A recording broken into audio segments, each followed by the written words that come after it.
Why are they laughing? Don't look at them, look at me. Do you know those people? Yes, they're my coworkers.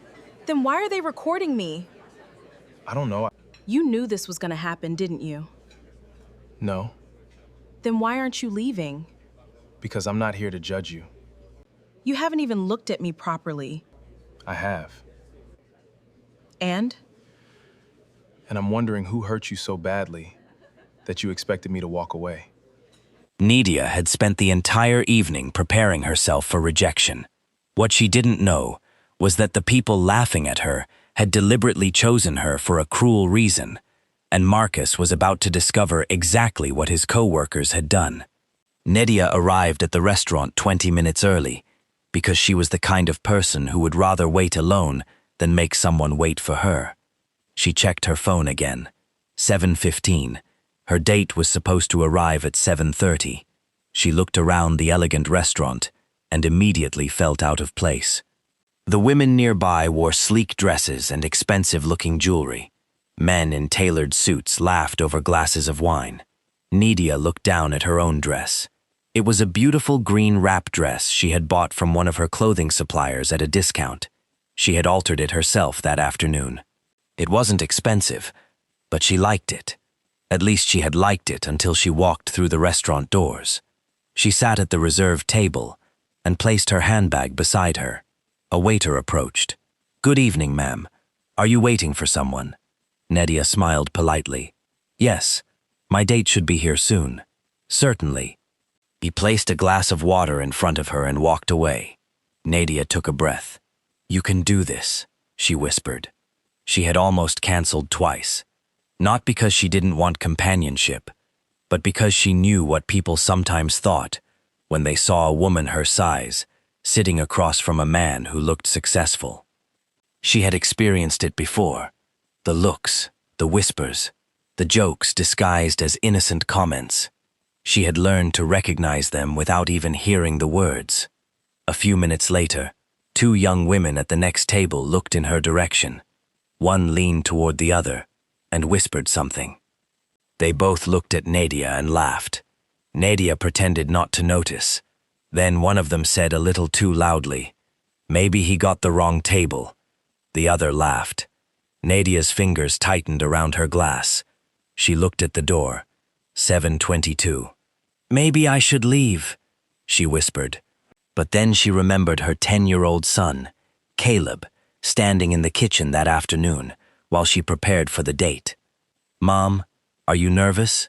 he had asked. "A little." "Why?" "Because I don't know him." Caleb had shrugged. "He doesn't know you either." Nedia had smiled. "That's the problem." Her son had looked at her for a moment and said, "Then let him get to know you." Those words had stayed with her, so she stayed. At the far side of the restaurant, 3 people were watching her, Marcus's co-workers, Tessa, Ryan, and Brooke. They had arrived early. Tessa was trying not to laugh. Ryan had his phone hidden beneath the table. Brooke wasn't laughing at all. "She actually came," Tessa whispered. Ryan nodded. "This is going to be unforgettable." Brooke frowned. "Can we still stop this?" Tessa looked at her. "Stop what?" "You know exactly what." Ryan laughed. "Brooke, it's just dinner." "No, it's not." Brooke looked toward Nedia. "Look at her. She's nervous." Tessa shrugged. "That's because she knows Marcus is out of her league." Brooke's expression hardened. "You don't know that." "I know Marcus," Ryan smiled, "and I know what he usually dates." Brooke looked away. The plan had started 3 days earlier. Marcus had complained during lunch that every blind date his friends arranged ended with awkward conversations. Tessa had joked that maybe they should find someone completely outside his usual type. Then Ryan found Nedia's profile through a dating app. Her pictures were simple. She was smiling in some, wearing clothes from her small online boutique in others. She wasn't a social media influencer. She wasn't wealthy. She wasn't glamorous by their standards. But Tessa immediately decided Marcus would never choose her. "Let's see how long he lasts," she had said. Ryan thought it was hilarious. Brooke had laughed nervously at first. Then they contacted Nedia, pretending to be mutual acquaintances who knew Marcus. They told her he was serious about finding someone and that he had specifically asked about her. Nedia believed them. Marcus believed his co-workers had genuinely found him someone. Only Tessa, Ryan, and Brooke knew the truth. They wanted to watch Marcus's reaction. They wanted to record it. They wanted to laugh about it later. But there was one problem with their plan. They didn't actually know Marcus as well as they thought they did. At 7:27, Nedia checked her phone again. No message. She started wondering if Marcus had changed his mind. Then a waiter passed her table and accidentally glanced at the group near the window. Nedia noticed him looking uncomfortable. "Excuse me," she called softly. He stopped. "Yes, ma'am? Are those people laughing at me?" The waiter looked toward the group, then back at her. "I wouldn't worry about them." That answer told her everything. Nedia swallowed. "They're his friends, aren't they?" The waiter hesitated. "I'm sorry. I shouldn't say." She looked down. Her stomach twisted. At 7:30, the restaurant doors opened. Marcus walked inside. He wore a navy suit, no tie, and carried himself with the quiet confidence of someone who had no idea he was walking into a trap. Tessa immediately lifted her phone. Ryan whispered, "Here he comes." Marcus noticed them before he noticed Nedia. He frowned. "What are they doing here?" Then he saw her. Nedia stood awkwardly beside the table. For a moment, their eyes met. She immediately looked away. Marcus walked toward her. "Nedia?" She nodded. "Yes, I'm Marcus." He smiled and held out his hand. She shook it. Then she asked the question that had been sitting in her chest for the last 15 minutes. "Did you know they were laughing at me?" Marcus looked behind her. "Who?" "Your friends." He turned. He saw Tessa quickly lower her phone. Ryan suddenly became very interested in his drink. Brooke looked embarrassed. Marcus's expression changed. "You mean them?" "Yes. I didn't know they were here." Nedia gave a small, embarrassed laugh. "They've been here for a while." Marcus looked at her again. "I'm sorry." She expected him to make an excuse. Instead, he pulled out her chair. "Can I sit?" Nedia stared at him. "You're staying?" Marcus smiled. "I came here to meet you." She sat slowly. He took the chair opposite her. Across the restaurant, Tessa whispered, "Okay, let's see what happens." Ryan started recording. Marcus looked at the menu, then at Nedia. "So, how was your day?" She blinked. "My day? Yes. That's your first question. Should I ask something more impressive?" She laughed, despite herself. "No, it's fine." "Good.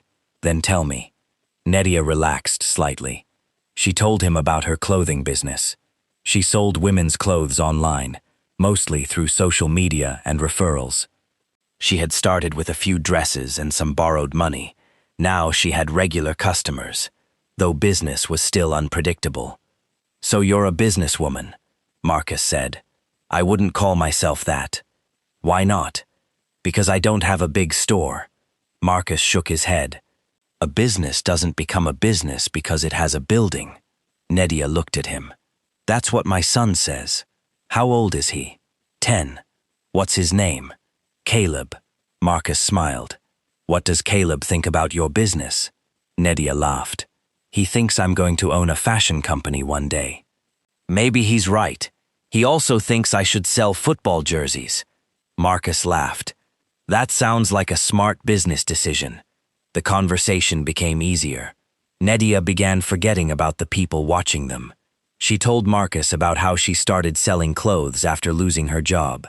She told him about the nights she stayed awake, answering customer messages and packaging orders. She told him that sometimes she would sit on the floor, surrounded by clothing bags, because she couldn't afford storage shelves. Marcus listened. He didn't interrupt. At one point he asked, "Why clothes?" Nedia thought for a moment. "Because I know what it feels like to walk into a store and not find anything that makes you feel good about yourself." Marcus looked at her. "So you wanted to change that?" Exactly. She smiled. I want women to wear something and feel like they're allowed to take up space. Marcus nodded slowly. That's a good reason to build a business. 3 tables away, Brooke whispered. She's actually impressive. Tessa rolled her eyes. We're not here to interview her. Ryan kept recording. But something had changed. He wasn't laughing anymore. He was listening too. Dinner arrived. Nedia took a small bite and then stopped. Marcus noticed. You don't like it? No, it's good. Then why did you stop? She hesitated. Nothing. Marcus waited. Nedia finally sighed. My ex used to make comments about how much I ate. Marcus's face became serious. He did? All the time. She shrugged as if it didn't matter. Eventually you get used to it. You shouldn't have had to. Nedia looked at him. She hadn't expected that answer. He used to tell me men would only date women like me if they had no other choice. Marcus put his fork down. He was wrong. She looked away. Maybe. No. His voice was firm. Not maybe. She looked back at him. You don't know me. I know enough to know someone who constantly makes you feel small isn't giving you the truth. They're giving you their insecurity. Nedia stared at him. Across the restaurant, Brooke looked at Tessa. This is going badly. Tessa frowned. For us. Ryan lowered his phone. Maybe we should leave. Tessa shook her head. Not yet. Marcus and Nedia continued talking. They discovered they both loved old movies. Marcus told her about his mother, who had raised him after his father left. Nedia told him about Caleb's obsession with football. They laughed when Marcus admitted he knew almost nothing about football, despite having played it badly in school. For the first time that evening, Nedia smiled without checking who was watching. Then a woman from another table walked past and deliberately bumped Nedia's chair. Sorry, she said, though her tone didn't sound apologetic. Nedia looked down. Marcus noticed. Are you okay? I'm fine. He looked toward the woman, then back at Nedia. You say that a lot. Nedia smiled faintly. It's easier than explaining. Marcus nodded. You shouldn't always have to explain. The words made her quiet. Then Marcus's phone vibrated. He looked at the screen. It was a message from Tessa. Are you enjoying your date? Marcus frowned. He typed back. Why are you asking?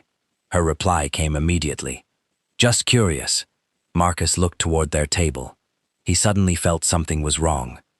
He stood. I'll be right back. He walked toward them. Why are you 3 here? Tessa smiled. We wanted to support you. Support me? Ryan laughed. Come on, Marcus. Don't make it awkward. Marcus's eyes narrowed. What are you doing? Brooke looked down. Nothing. Marcus looked at Ryan's phone. Why are you recording? Ryan froze. I'm not. Give me the phone. Marcus, give me the phone. Ryan reluctantly placed it on the table. Marcus picked it up. The screen showed Nedia sitting at the table. There were several clips. Her arrival, her waiting, the women laughing, Marcus arriving. Ryan had been recording everything. Marcus stared at the screen. Then he looked at Tessa. What is this? Tessa's smile disappeared. It was supposed to be funny. Marcus's voice became cold. What's supposed to be funny? Brooke finally spoke. They wanted to see you reject her. Marcus stared at them. You set her up? Nobody answered. You lied to her? Tessa lowered her eyes. Yes. Marcus shook his head. And you thought I'd find that funny?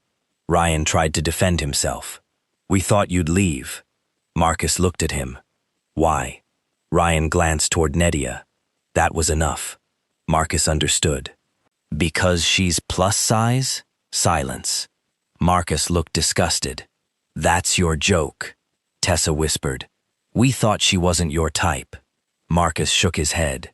You don't know my type. He turned toward Nedia. She had noticed the tension. She was standing beside the table now. What happened? Marcus walked toward her.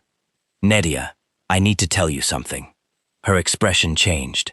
What? He took a breath. The people who arranged this date weren't honest with either of us. Her eyes widened. What do you mean? Marcus looked at his co-workers.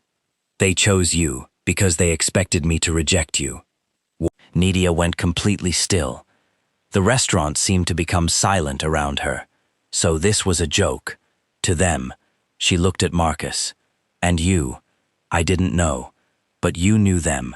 Yes, and you still came. Marcus nodded, because I thought they were genuinely trying to help me meet someone. Nedia looked down. Tears filled her eyes. I knew it. Marcus stepped closer. Knew what? That something like this would happen. She picked up her handbag.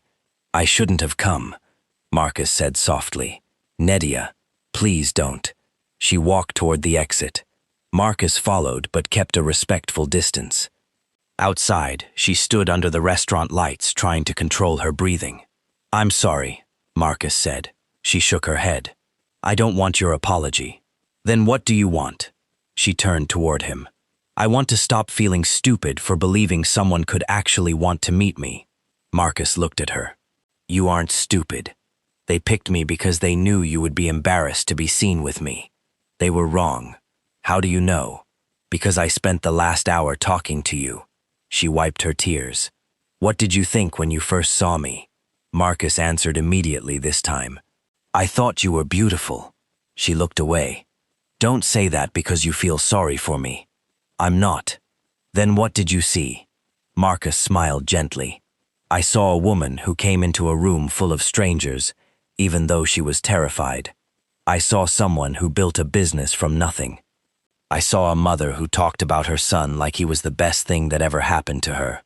And I saw someone who kept smiling, even when people were trying to make her feel small. Nedia's tears fell. You really noticed all that? Yes. Why? Because I was paying attention. She covered her face for a moment. Then she laughed through her tears. My son told me to let you get to know me. Marcus smiled. Smart kid. He is. They stood quietly for a moment. Then Marcus asked, Can I take you home? Nedia hesitated. You don't have to. I know. She looked at him. Okay. Inside the restaurant, Tessa and Ryan sat in silence. Brooke was crying. An older man at the neighboring table finally spoke. You should be ashamed. Tessa looked at him. Sir. No. Let me finish. He pointed toward the door. That woman came here, hoping someone might see her for who she is. You came here, hoping someone would break her heart for entertainment. Nobody responded. My wife was a large woman, he continued. People made jokes about her all her life. I didn't marry her because I was doing her a favor. I married her because she was the most extraordinary person I'd ever met. His voice softened. She's been gone for 3 years. I'd give anything to hear her laugh again. He looked at the table. You people don't understand how precious another person's feelings are until you lose someone who mattered. He walked away. Tessa stared at the floor. Ryan deleted the recording. Brooke stopped him. Don't! He looked at her. Why? Because if we delete it, we pretend it never happened. She looked toward the door. And it did. Marcus drove Nedia home. During the ride, she told him about Caleb's football obsession. Marcus laughed when she admitted her son had once used 3 boxes of clothing inventory as goalposts. Did he score? He destroyed half my packaging. Marcus laughed. When they reached her house, Nedia looked at him. Thank you. For what? For not making tonight worse. Marcus smiled. I think you deserve a better second impression. She laughed. Is that your way of asking for another date? Maybe. She opened the car door. Maybe I'll think about it. That's fair. She stepped out. Then she turned around. Marcus? Yes? I wasn't lying when I said I was glad you came. He smiled. Neither was I. The next morning, Nedia woke up to dozens of messages. At first she thought customers were asking about clothes. Then she saw the comments. Someone had posted part of Ryan's recording online. It showed Nedia waiting at the restaurant, while people whispered and laughed. Then it showed Marcus, discovering what had happened. The video spread quickly. But unlike the co-worker's original intention, people weren't laughing at Nedia. They were defending her. Women began sharing photos of themselves wearing clothes from small businesses owned by plus-size women. Customers searched for Nedia's boutique. Her page went from a few hundred followers to thousands within days. Orders began flooding in. Nedia was overwhelmed. She called one of her suppliers. "I need more stock." The supplier laughed. "How much?" Nedia looked at the growing order list. "A lot." Caleb ran into the room. "Mom, what? You're famous." Nedia laughed. "I'm not famous. You are. People are buying your clothes." She looked at the screen. He was right. But the biggest surprise came 2 weeks later. A local fashion company contacted her. They wanted to partner with her to create an affordable plus-size clothing line. Nedia read the email 3 times before believing it. She had spent years thinking her body was the reason she didn't belong in certain rooms. Now her business was taking her into rooms she had never imagined entering. But she didn't forget the night that started it all. She didn't become successful because strangers felt sorry for her. She became successful because she finally stopped hiding what she had been building. 6 months later, Nedia opened her first small boutique. It wasn't enormous. It wasn't luxurious.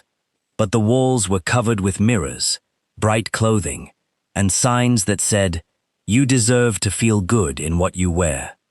Caleb stood beside her on opening day wearing a football jersey. Marcus arrived carrying flowers. "Congratulations," Nedia smiled. "You came. I wouldn't miss it." Caleb looked at Marcus. "Did you bring food?" Marcus laughed. "I brought flowers." Caleb frowned. "That's not food." Nedia burst out laughing. "He's got you there." Marcus looked at Caleb. "Pizza?" Caleb immediately smiled. "Now you're talking." That evening, after the customers had left, Nedia and Marcus sat outside the boutique. She looked through the glass at the clothes hanging inside. "A year ago, I couldn't imagine this." Marcus looked at her. "What changed?" She smiled. "I stopped asking whether other people thought I belonged." Marcus nodded. "Good. And you? What about me? Why did you stay that night?" He smiled. "Because I wanted to, even when everyone expected you to leave, especially then." Nedia looked at him for a long moment. "You know, I almost didn't come." "I know. How?" "You told me." She laughed. "No, I mean I almost canceled before I even left my house." "Why didn't you?" Nedia thought about Caleb. "My son." Marcus smiled. "He's been a pretty important part of this story." "He has." She looked through the window at the boutique. "He told me not to let other people's opinions decide my life." Marcus reached for her hand. "Sounds like he has good advice." Nedia smiled. "He does." Marcus squeezed her hand. "Then maybe we should listen to him." She looked at him suspiciously. "What did he say this time?" Marcus smiled. "He told me I should take you on a second date." Nedia laughed. "You talked to my son about me?" "He interviewed me. And? I passed." She shook her head, laughing. "You're ridiculous." "But you like me." Nedia looked at him. "Maybe. That's progress." They laughed together. And that was how a date that had been designed to humiliate Nedia became the beginning of something nobody had planned. Not because Marcus rescued her. Nedia didn't need rescuing. She had already built a life while people were telling her she wasn't enough. Marcus simply became one of the few people who looked at her and saw what had been there all along. Strength, ambition, warmth, humor, and a woman who deserved to be loved without having to shrink herself first.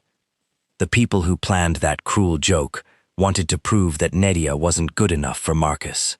Instead, they accidentally gave her the courage to stop believing she wasn't good enough for anyone. And perhaps that is the cruelest lesson for people who judge others too quickly. Sometimes, the person you laugh at is quietly building the life you will one day wish you had. So tell me, If you had been sitting in that restaurant and watched people mock Nedia before her date arrived, would you have defended her, or would you have stayed silent? And if you were Marcus, would you have stayed after discovering the truth? Let me know in the comments. If this story touched you, don't forget to like the video, subscribe, and share it with someone who needs the reminder that your worth is not determined by the people who refuse to see it. Because sometimes, the person everyone expects to reject is the person who sees you most clearly.